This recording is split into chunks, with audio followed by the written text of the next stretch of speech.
Welcome to Obstacle Running Adventures, the podcast that fuels your passion for obstacle course racing, running, and all things adventurous. Whether you're a seasoned pro or a weekend warrior, we've got news updates as well as interviews with athletes and other key members of our athletic community. As a weekly show since 2017, we have covered everything from championship and virtual races to fundraising events and FKTs. And now, here are your hosts, Michael Stefano and Caitlin Ritter. Standing on the corner, lost all my clothes. Hey guys, it's Michael Stefano. And Caitlin Ritter. And Caitlin, how was your weekend? Surprise, I'm sick again. Yeah, and I'm sick too, kind of, but we have completely different symptoms. We never get each other sick, but we're just, And we didn't go to Fenway, which was probably for the best since we were both sick. Also, mental health update. Not great. Not doing too great past month. Doing a little bit better, though, right? Yeah. I went out for my first run in months. So that helped a little bit too. But trying to get ahead of my demons because they're, they've caught up. I feel like they creep in every year around November. Yeah. But that's enough of that. Let's give a shout out to our sponsors. Shout out Mudgear, use code ADVENTURE for 15% off your next Mudgear purchase, and Caterpie, use code OCRPort20 for 20% off your next Caterpie purchase. I'm actually not going to plug our next code because I'm not sure if it works on 2026 events. Oh, no, that's valid. Well, I guess if you're running a 2025 event, a Spartan, DEKA, or Tough Mudder, use code OCRPort20 for 20% off your next event. It is not the first episode of the month, so we're going to thank the $5+ supporters on patreon.com. Jason Dupree, Samantha Thompson, Bradley Keel, Charlotte Engelman, Aaron Grindstaff, Lauren Stephen Ritter, Hank and Arlene Stefano, Cheryl Miller, Jessica Johnson, Christopher Hoover, Kevin Gregory, Evan Irick, Brent George, Logan Nagel, Seth Renderknecht, Steve Bacon, Robert Landman, and Jules Estes. Yeah, thank you so much for the support. We greatly appreciate it. And to the OCR Report for being a great home for us on the internet. And to Will Hicks, the Podfather. Check it out over at theocrreport.com. Jason Dupree in particular gets a shout out in this interview. Ooh. And a shout out to our sponsored athletes. Javier Escobar, Kelly Sullivan, Ryan Brizolara, Joshua Reed, and Kevin Gregory. Yeah, poll results. I don't think we did a poll. We'll also skip meme of the week. Because it's been a long weekend and we're tired and sick. But we'll get to quick news, starting with the Rucking Guinness World Record. Wow, I wonder where people can learn more about this. Yeah, stay tuned. Go turn the volume down. Yep. We Are Oscar Mike posted the new Guinness World Record for the longest distance rucked in 24 hours with a 40-pound weight is 88.67 miles. They said it was cold, it rained, and everyone is exhausted. The energy this group brings is unreal. Yeah. And that was by Mark Jones. Yeah, congratulations to Mark. Found this next story, Caitlin, about the Spartan Para World Championships. I haven't seen the results posted anywhere, which is a disservice to that event because I was hoping it would get more attention. And I hope it got more attention. I haven't seen it posted on race results yet, but Amy Haskell posted, "Today was the day I said the biggest and loudest fums. With a team of 4 of the absolute best and strongest athletes I have the honor and privilege to know, today was an amazing day." And it goes with her first place for the Para World Championship Orlando overall category winner post. That's awesome. Congratulations to her. We had her on the episode. Oh God, episode number what? Oh, further back than I thought. Episode 448, if you want to go back and hear her thoughts going into the event. And shout out to her team, Matt Van Benthusum, Andy Haskell, Mark Haverland, and Kevin Gregory Jr. Yeah, well done, everyone.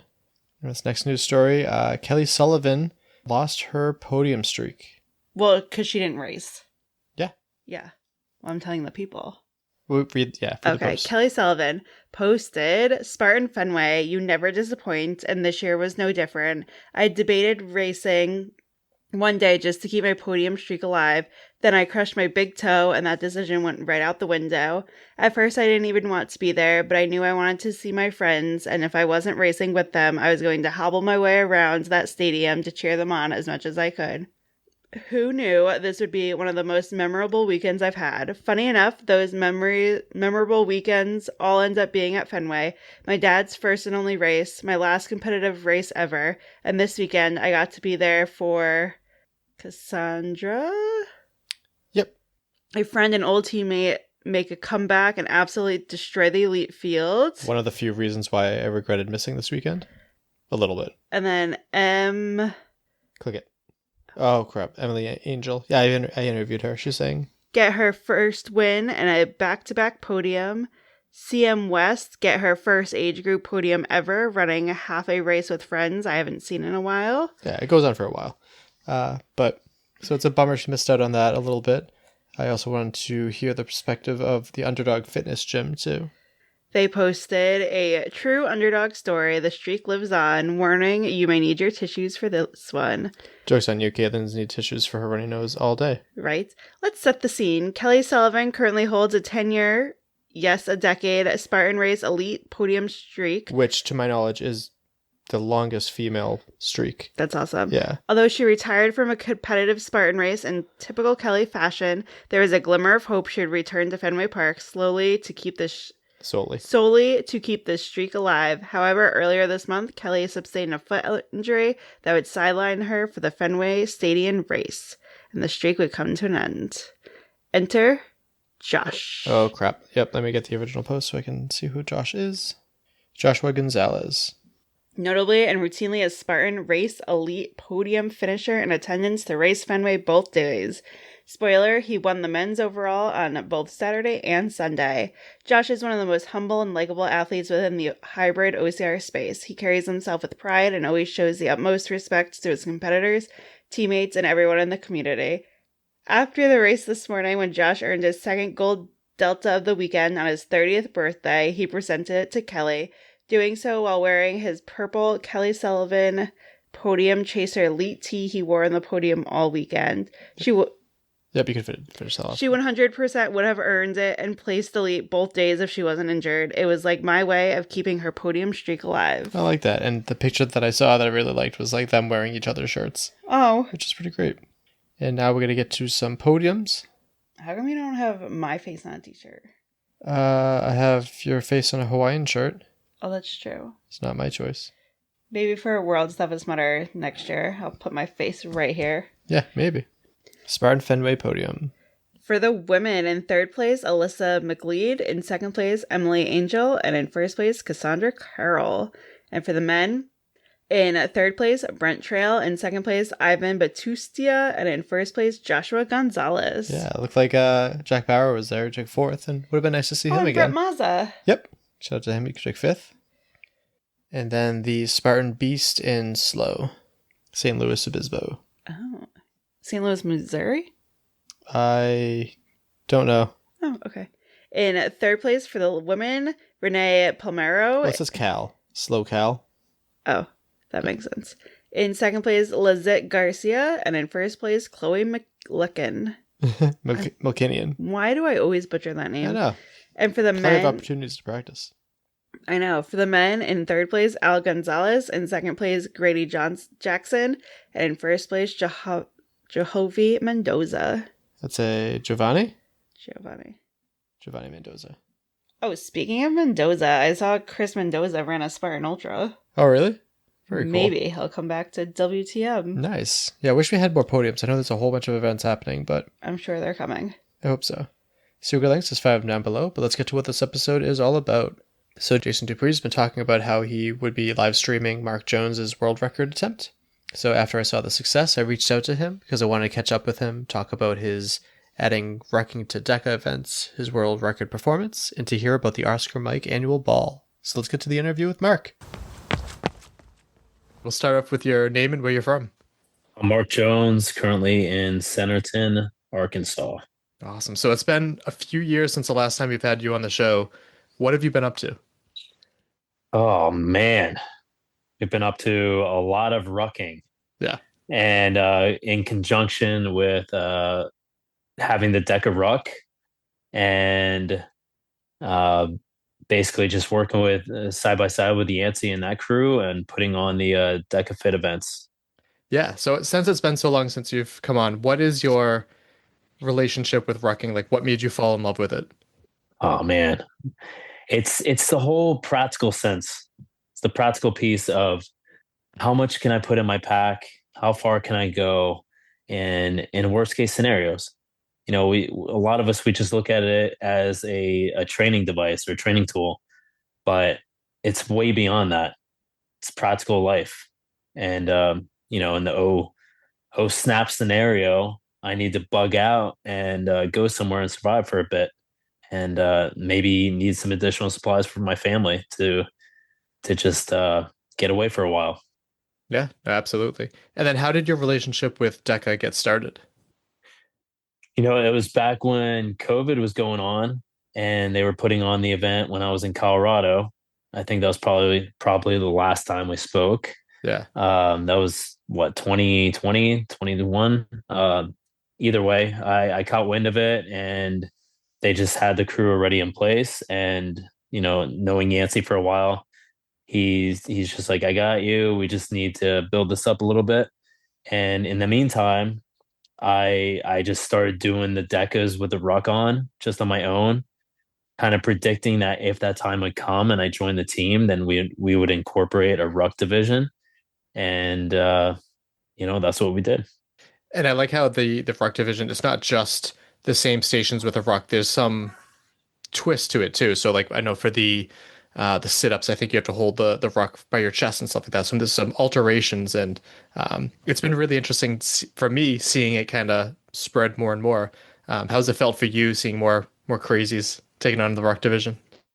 Oh man, I mean, so yeah, the transition that you have, which differentiates from the slick fit or slick strong or mile, that's your transition piece. So you come out, or you're going into zone 4, which would be the sit-ups, and you're actually using your ruck instead of the ball.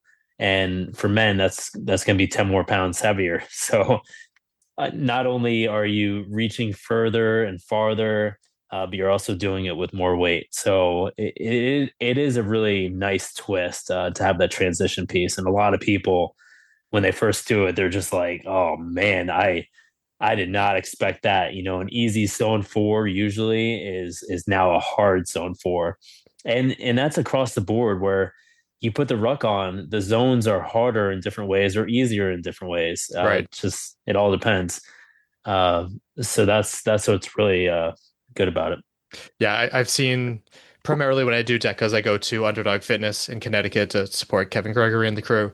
And watching those people go at it, they make it look easy. But I think of like the ski erg, like that's one that could, I guess, technically be easier if you're just kind of like falling forward and letting the weight carry you through. But I look at the burpees at the end, and that looks, I mean, I struggle with the burpees at the end of a regular DEKA, never mind with a rucksack. Yeah, that's a beatdown, especially if you haven't trained that specifically for it, and the ruck starts to hit you in the back of the head because Yes. you're not cinching down the straps. So yeah, I love it because I get to see my passion in motion. I see people that came out for their first DEKA and they said, I'm just going all in. I'm going to throw a ruck on instead. And they come out and crush it. And, we talk afterwards. It's just that small community, but it's growing. And I just get all giddy like a kid on Christmas every time I see that ruck start line, and I get to follow them around and cheer them on. And then, we talk at the end and we just give pointers of how to get better. Yeah, I like it for two reasons. One, it gets some of the DEKA community like, oh, the strong's too easy. To which I would say like go faster then. But yeah, strap a rucksack on, and that could introduce them into the world of rucking. And on the flip side, you have someone that's big into rucking, not big, has no idea what hybrid racing is, and then they see that, oh, there's people with rucksacks doing the same event too. So how has it been seeing like the two communities merging a little bit more? Oh, I love it. And that's exactly what it is. You have your traditional ruck guy that'll come out and he'll just walk it. You don't have to run it. You just walk. They'll get through the stations and go crush it.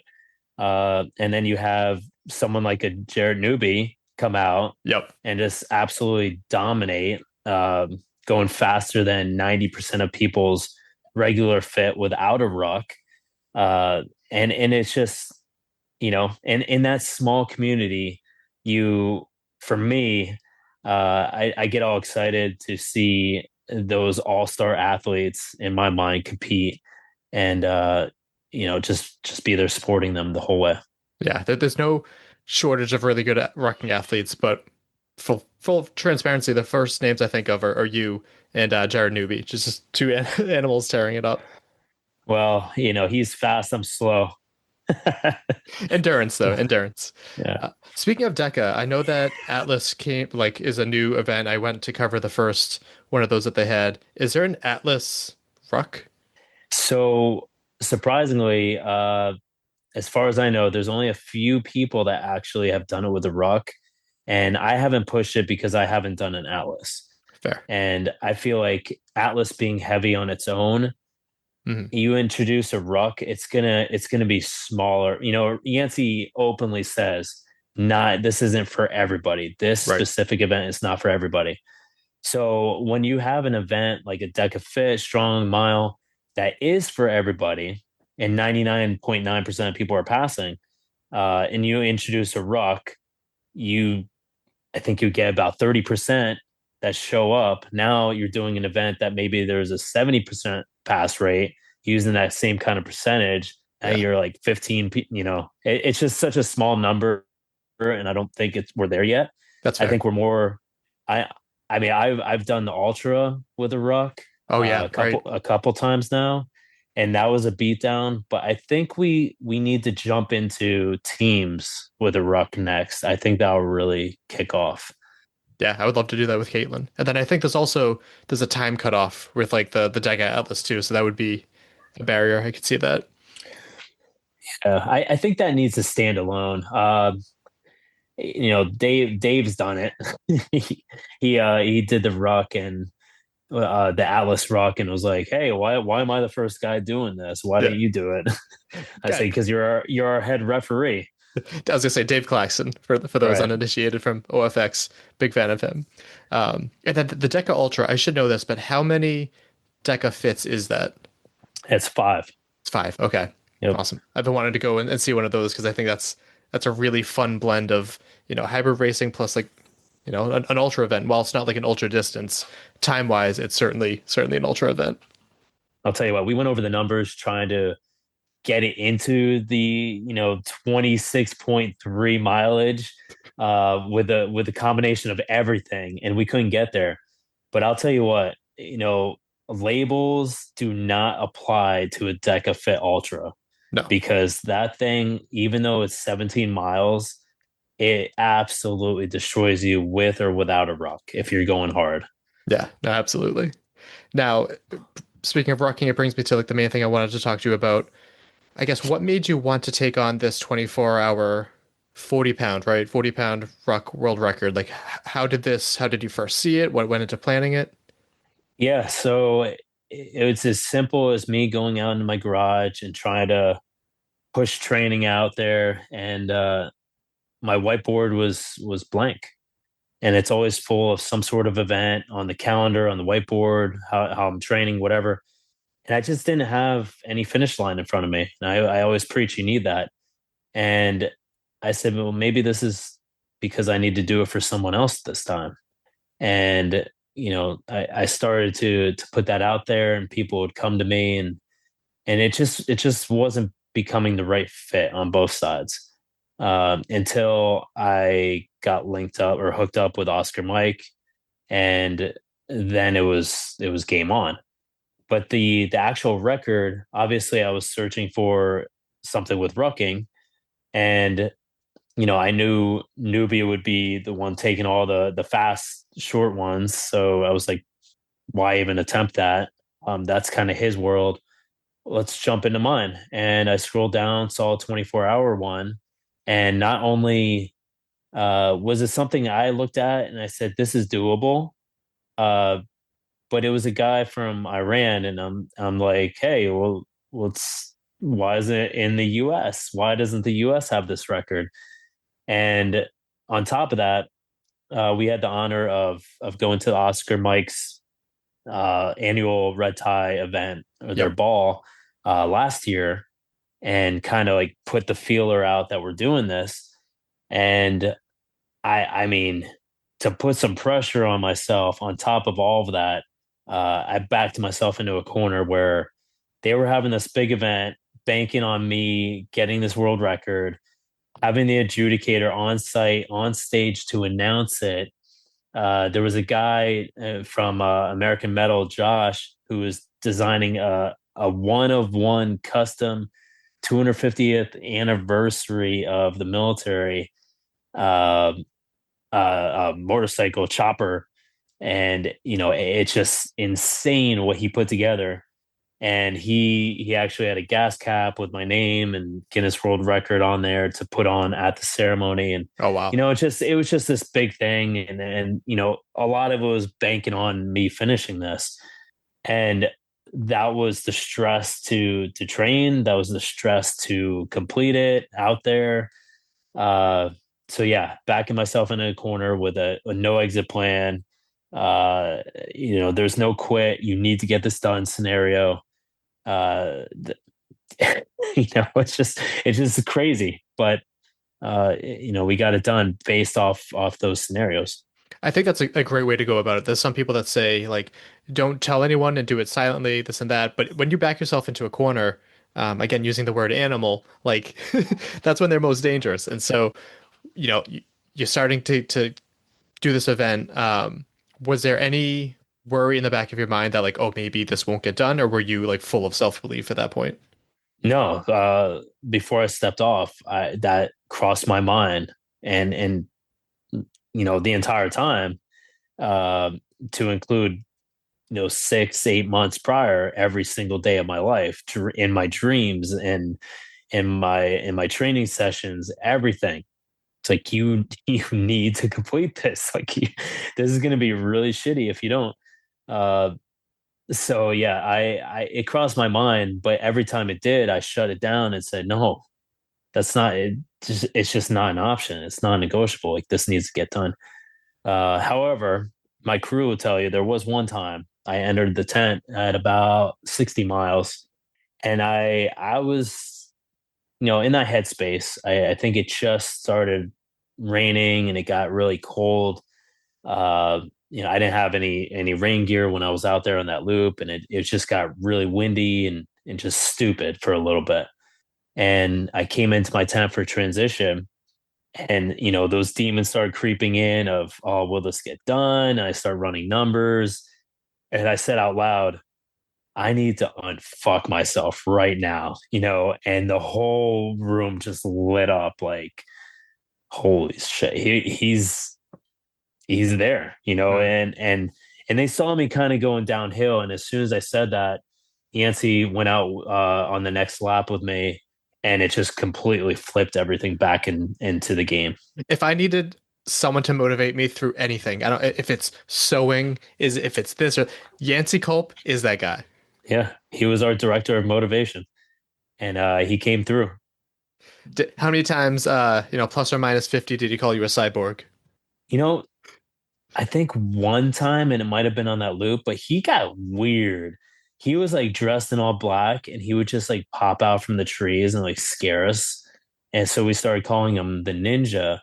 And then he got weird about, I don't know if you saw the live stream, but he just kept commenting on my legs. He's like, man, you guys out there in YouTube world, you you have a sexy treat in front of you. And he's telling me I need to have what's that, where you just like take pictures of movies and make money from like a body part.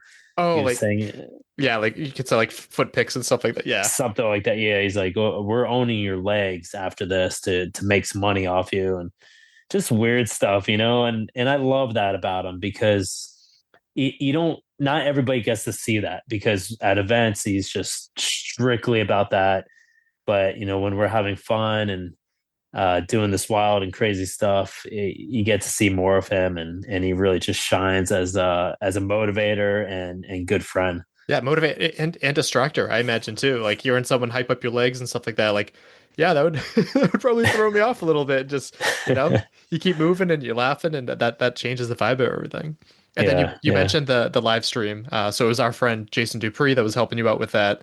And he asked, did live streaming it and having someone on a bike behind you and voices from the phone and everything, did that help or hurt overall?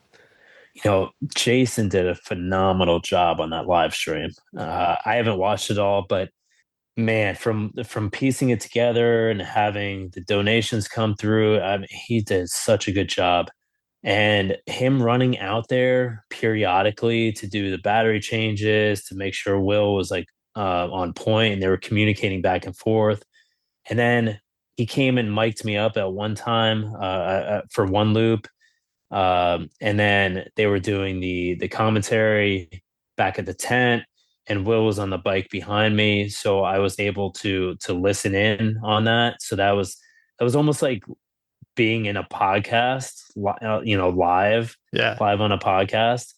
And then I was actually able to like chime in on some of those comments or some of the people wanting to ask questions on the live feed as well. So I mean, it was awesome. And I initially I thought I was going to be creeped out by Will following me on the bike, but he executed that flawlessly. Like, awesome. He spoke when it made sense. He made a presence when it made sense, and he didn't turtle flop. I expected at least one good turtle flop, and he didn't. He was there the whole time. To define turtle flop. When you're on a bike and usually when you're clipped in, so he wasn't clipped in, but he was going at a super slow pace for 24 hours. I thought he would just fall asleep and just teeter over you. Yeah, teeter over with the bike. Yep. Yeah. Will Raymond is straight up like professional too. Love him. But yeah, Jason, very, very just proud of him. We recently had him on an episode too. And some of these like OCR live streams he does it like by himself. Like if he doesn't have the rabbits, he's rabbiting, he's doing this, he's doing production. It's amazing. So with the live stream and everything, like what are some of the questions that you were getting and answering throughout the night? I only did one loop of actually answering questions, and I was still running and walking. So it wasn't like my main focus, but I felt like I needed to give some of that back. But it was questions you would expect. How did you get into rucking? How do you train for rucking? And it's like, I don't have the time to really be answering those kind of questions now, but I would just give it the best I could. But yeah, I mean, you had the basic stuff, nothing specific. I like, what did you do in the military? Stuff like that. Yeah. Gotcha. That makes sense. And then, other than having like a little bit of a lull, a dead moment, I guess, and motivation, did anything else go wrong? I know you said the weather was terrible. I heard it got like really cold and rainy, as you said, but did anything else go wrong? I mean, in that open field, in the location we were, I expected a lot worse, to be honest with you. Like I was a little stressed about the weather. I thought for sure it would be crazy windy, but with that loop, we were actually going to flip it every 6 hours, but we stuck to the same route because of the wind. And the way it looped around, and the wind almost gave you a somewhat of a tailwind all the way until where you made the last turn, and you had a really strong headwind, but it was beat down a little bit by the trees ahead, so it didn't last crazy long. So I mean, ultimately, it's, on top of everything, it freaking snowed and there was like ice and everything the very next day. So after the event was over, so we lucked out. I mean, we had sun and cold and rain, but it could have been so much worse. Yeah, that's another thing too. Like, what was the venue, and what went into picking that as your venue? It was Belvedere, Illinois, random spot. There's no connection, and that was drawn out because Chicago Parks and Recs were just very hard to get hold of and cooperate with, and because initially we had it right above Lincoln Park Zoo, where we were gonna go like do an out and back to the north section into HQ. and then a south section out and back to HQ, and that was going to be our total lap. But thank goodness, because everybody that lives in the area said I would have been crazy to do that for how windy and cold it would be right next to the lake. So again, everything about this worked out for a reason. The whole plan was to have a 1.4 mile loop to compare it to like a backyard ultra. So three loops to a lap for the 4.2. Then we know, like, okay, under an hour we come in, take that recovery time, obviously not wait for a bell to ring on the top of the hour, and just kind of gauge it from there. That's what I wanted. So for me, randomly scrolling through Google Earth, I found an open field that looked like a good loop. And I started researching it and doing all that. And it was exactly 1.4 miles. And it was like created like this because they have markings of 1/10 of a mile all throughout. And the start and finish is 1.4 miles. So there's that coincidence that happened.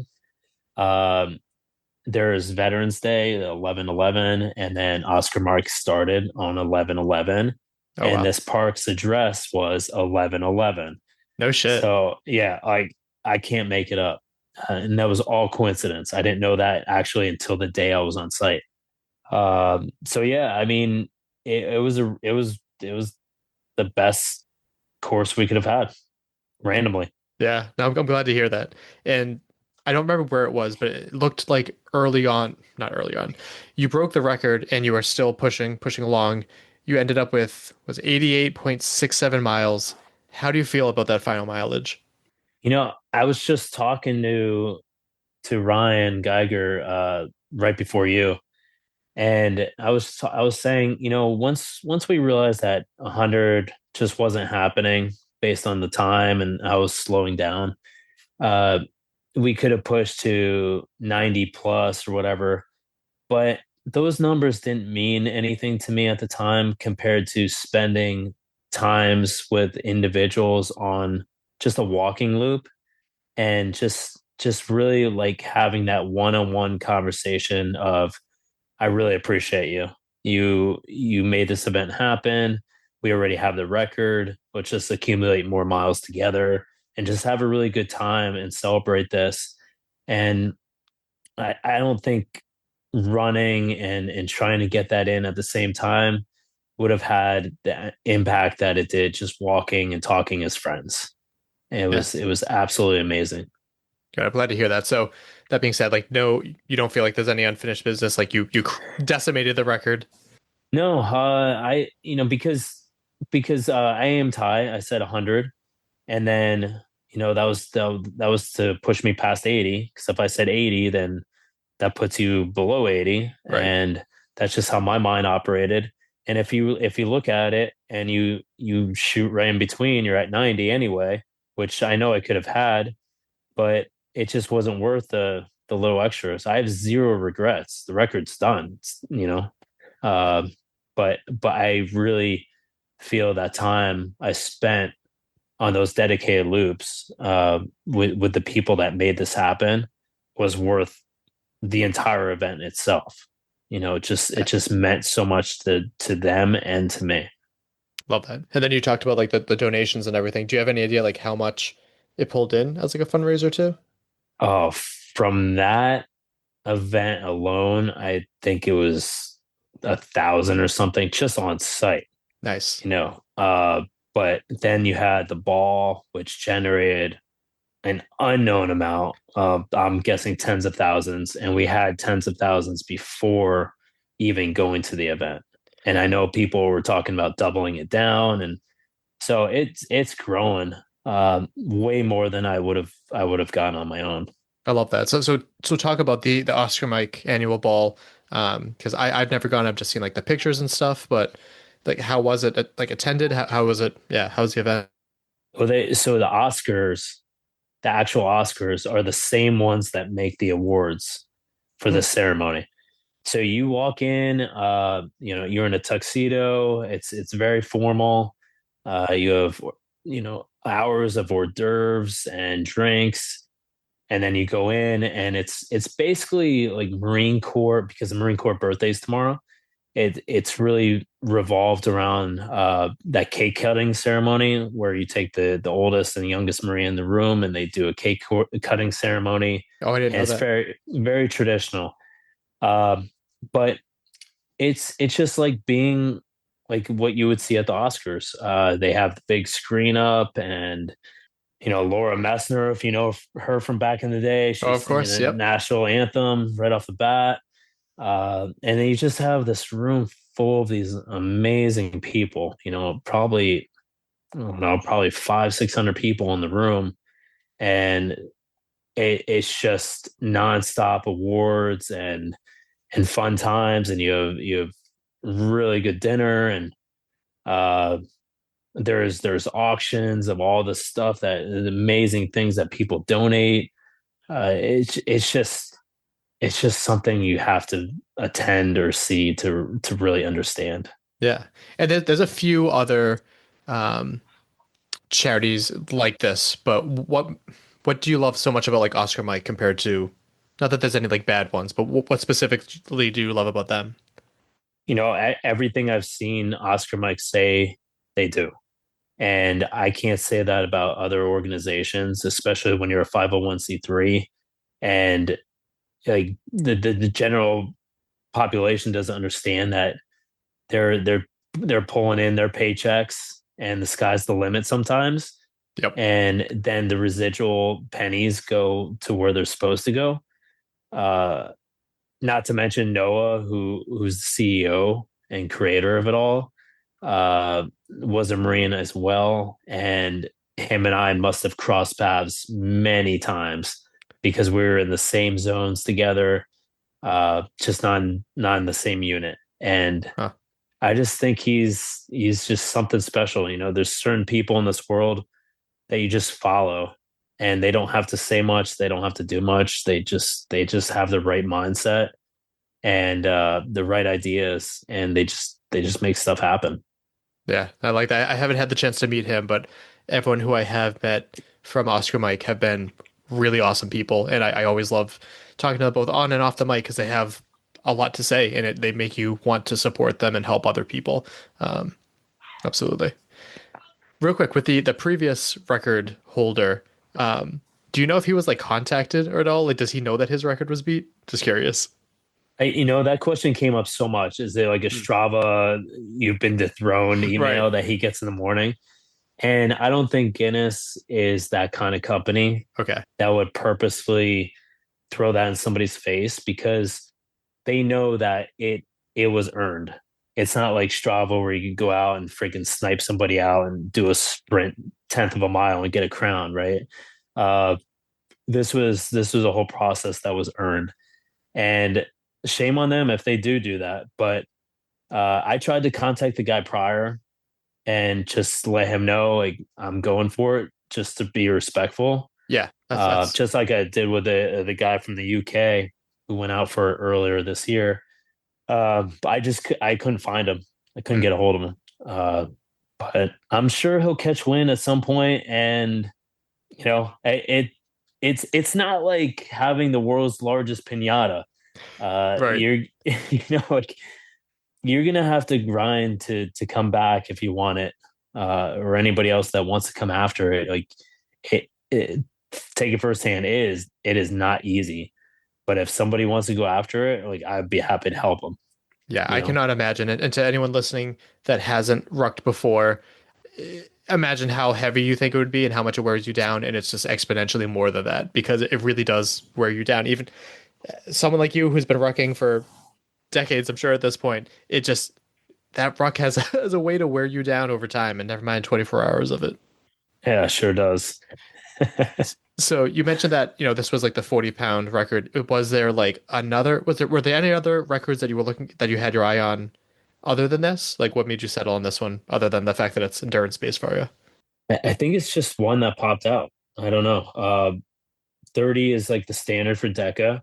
So I figured, like, me as the ruck guy, if I went below, I would get I would get heckled every time we do a DEKA, like, oh, why didn't you do the standard that you enforced at DEKA? So I couldn't go lower. I had to go higher, obviously. And then 24 hours just is kind of like my sweet zone. It's like my marathon, my whatever, my distance, my time. Mm-hmm. I like the 24.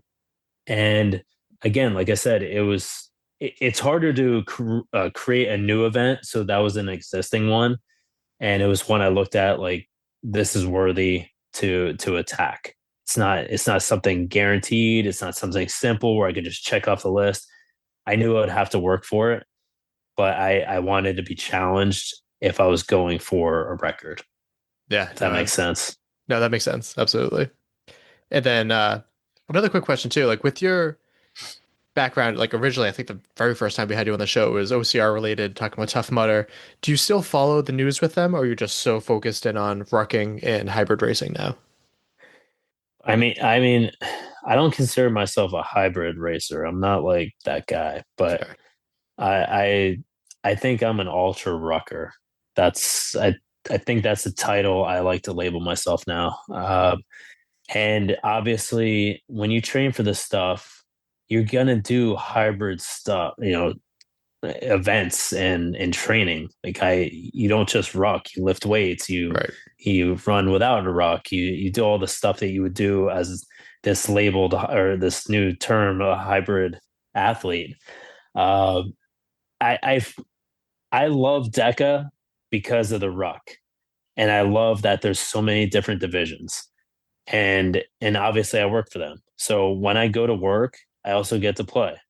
So that's why I participate in these events. If I didn't work for them, I don't know how much I would do these, do DEKA. I've never done IROX. Mm-hmm. I don't have nothing's pulling me towards it. But would I be pulled towards DEKA if I didn't work for them? I don't know. I don't have the answer. Yeah, I mean, I did a few before, but it was because of the possibility of going to work for them. But yeah, I don't know. Rucking is where I feel good about. Fair. If Hyrox had offered a rucking division, do you think that you would try that out? Well, they kind of did, but they labeled it wrong. It was a weight vest division, not a ruck division. That's right. I forgot about that. And that's when I caught wind of that, I was like, okay, that's something I might look into. But then I saw it was a weight vest, and I just wasn't. It's not my thing, because again, where I'm pushing these athletes to wear the ruck, and we are very strict about our standards, and another company is saying it's a ruck but it's a weight vest, and we're saying no, you can't wear a weight vest. And I'm participating. I don't like participating in stuff that I'm saying we can't do, if that makes any sense there. Yeah, no, muddies the water. Right. So I stayed away from that. I don't even know if they still have it. I think GoRuck pulled out.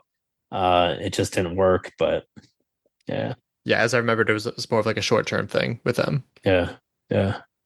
But so very successful weekend, and I had no idea that the annual ball was like right after 2 until I saw those pictures.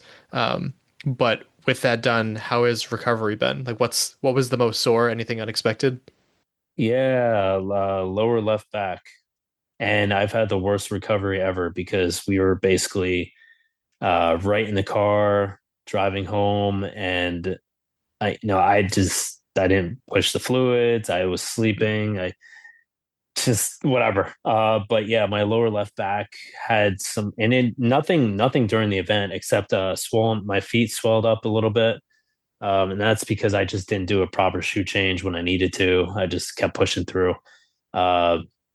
Outside that, the only thing is the lower back, and it just needs to be worked out a little bit. I'll give it 2 more days and it's fine. That's fair. Speaking of the brakes, I think I heard that there was like a shelf that was like perfectly like at your height, so you could kind of pop it off there too. That was pretty smart as well. Well, no, that was so Patrick Toko is the guy from Oscar Mike who really like jump started everything and said, I got you, brother. Like, this is gonna happen. We're gonna get Oscar Mike on board and we're doing it. And ever since that moment, he's not only lived up to everything he said he was going to do, but he did stuff like create that bench. He built that from scratch. He did all the measurements of my height and how it would look by dropping it and it at a perfect 45 with a lip at the bottom to catch it and then an easy way to strap back on. I mean, and then he had the scale hanging off the side, and I mean, it was just absolutely perfect. So he was always doing stuff like that. Oop, cut out for a sec there. Oh no. Back? Oh, yep, you're back. I don't know what happened. All good. So yeah, safe to say that you had a pretty awesome team. Any other people that you'd like to shout out for this? I mean, every single one of them. I mean, this definitely was the best team ever assembled. Like, you want to talk about like real world Avengers? Look at a team that was at the table. Nice. I mean, Ricardo, Yancey, Brendan King, Anna Edwards. We had Nate. He was an amazing guy from DEKA, who was a registration guy that left and came back. The Oscar Mike staff that was on board. There was people that heard it on the local news and radio that came to help and support. I mean, Guinness, Chloe, she was phenomenal, and like all her communications and working with us and how we were working and collecting all the data. Lou from Titan 6 Actual, obviously Geiger coaching. Ryan was there, and man, he blew me away. Not only was he coaching me for months and showing up on site, he was also pushing fluids and feeding me and doing all the stuff that I just didn't expect. Bryce Johnson, he was a guy I met through another event way back that came out.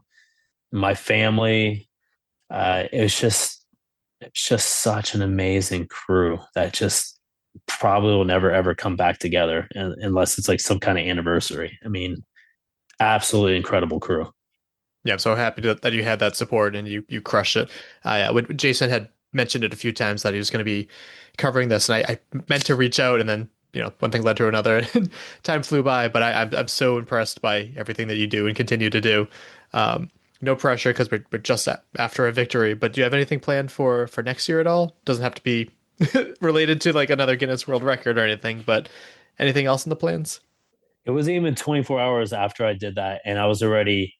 I guess one of them searched Google and they were saying, "Oh, you're already in there," and it was showing related rucking events or relating Guinness World Records, and there was a few in there. They're like, "Well, there's two other reasons here that we could probably push you to to do, so we can all come together again and have a reunion."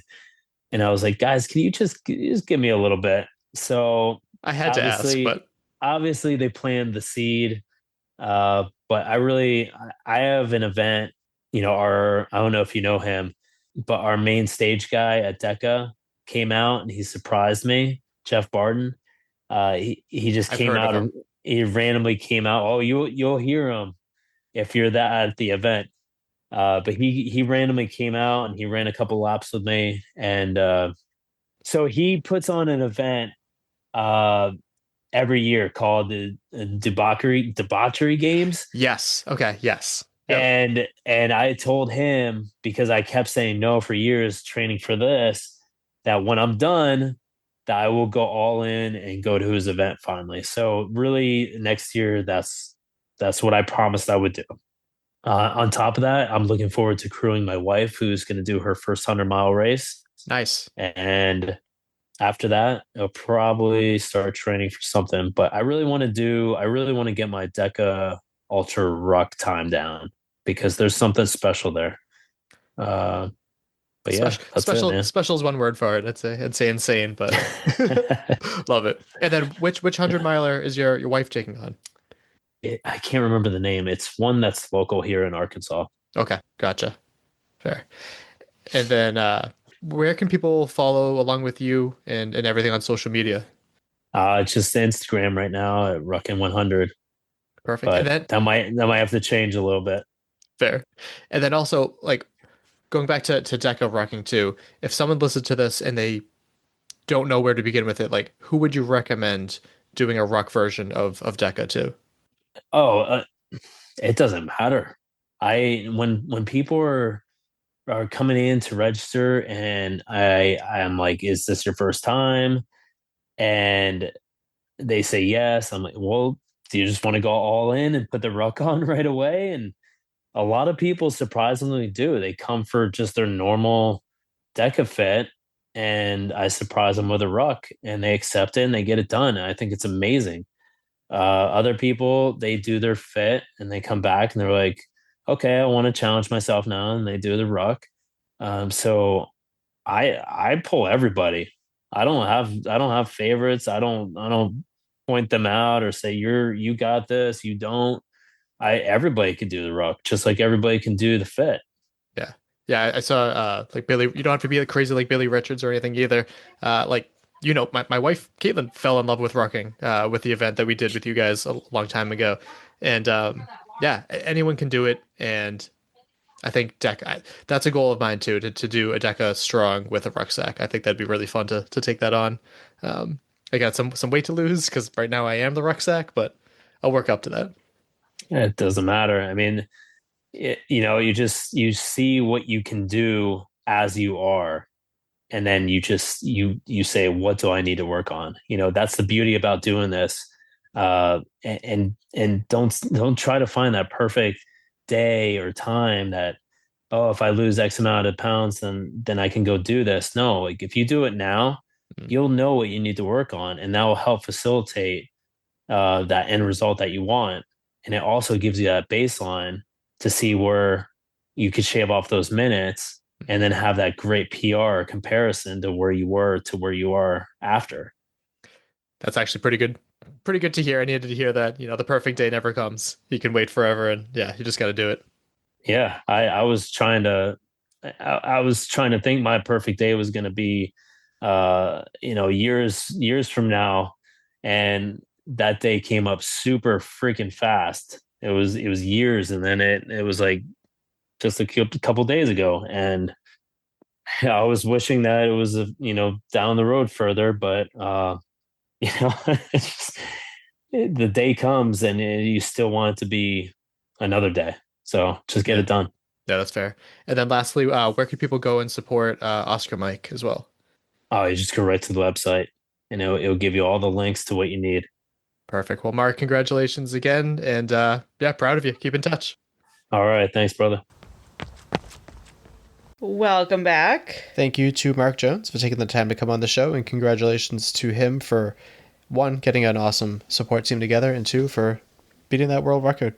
Awesome. Related episodes. Yeah, so he's been on the show 5 times. There was episode 77. Boston Tougher, Toughest, and Boston Tougher, Tough and Toughest Mudder with Elites. That's what Spartan Race had. That's when Tough Mudder had a lot of fun elite events. Episode 109. Mark Jones on Tough Mudder changes in the last Polar Bear Challenge with Elites and Rob Butler. That was one of our best performing episodes of all time. Episode 240. Ruckfest Beta event with Mark Jones and Brandon Welling. Episode 253. Is when we went to that event. Ruck Beta Trail and Games with interviews. And episode 294 was we returned to that event, Ruckfest Trail and Games with Elites and Mark Jones. That was such a fun event. I'm sad it no longer exists. Same. Subscribe and follow wherever you get your podcasts, and leave us a review on that purple podcast app. Follow us on social media. We are on Instagram, Facebook, and that's it. Yeah, I think so. Threads, I think. If anyone uses that. I feel like a lot of people use it. I check it like once a month just to see. I never used it. I never downloaded it. Coming up next. Yeah, one more attempt for this deep event as teased the past couple weeks. Again, it's been tricky due to the time zone barrier, but we're figuring it out, I think. Caitlin, got a joke or a quote? Hard. I do. Why do pilgrims' pants always fall down? Because it buckles on the hat. Oh, did you peek? Nope. Pretty sure you've read that one before. Oh, that's so annoying. What did the alien say to the cat? What? Take me to your litter. Oh, nice. And my quote is, it's quite simple. Nothing that is meant for you will ever get away. Love deeply and without the need to process or own. Let beautiful connections pass through you without attachment. Slam your heart into the people and places and things that ignite something deep inside your soul. Nice. Well, that just about wraps it up. My name is Michael Stefano. My name's Kaylin Ritter. We're going to try to go to bed early so we can feel better, and we'll talk to you next week. Bye. Bye. Thank you for listening. We hope you're feeling motivated, inspired, And ready to take on your next race or training run. If you've enjoyed this week's episode, leave us a review. And share it with your fellow adventurous friends.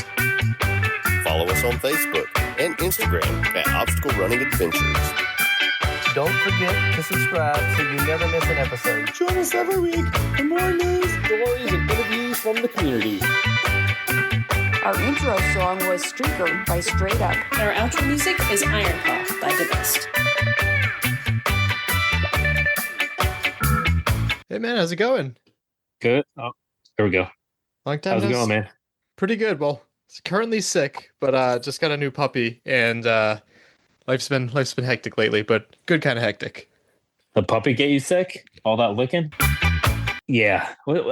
I'm sorry. I'm blanking on where that was going. Okay, just plans for next year. You crushed it even more than I had anticipated, so that was really cool to see.